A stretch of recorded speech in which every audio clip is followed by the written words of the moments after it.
Hello, and in this video I'm going to be showing you how easy it is to replace the cartridge in a basin tap like this.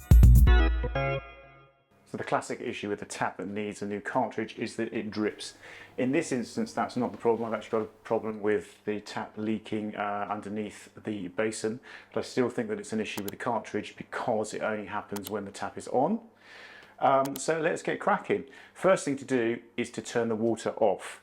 Now I thankfully have a really handy isolation valve underneath the sink. If you don't, then depending on whether it's cold or hot water, you need to turn off the appropriate stopcock and also open other taps in the house that are on that. So if it's the cold, then it'll be any other toilet basins. If it's the hot, it'll be all the hot taps, and make sure they've all run dry before you start work.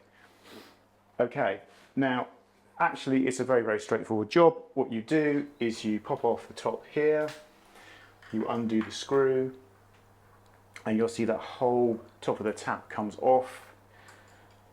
Gets a spanner, or in this case some mole grips, on the actual cartridge itself.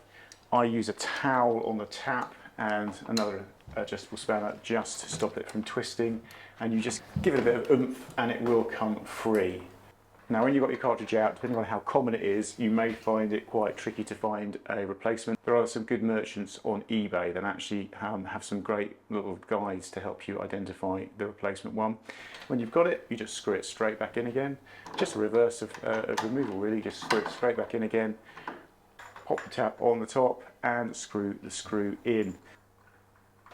Pop the cap on, turn the water back on again and just check everything's working fine. If it is, happy days.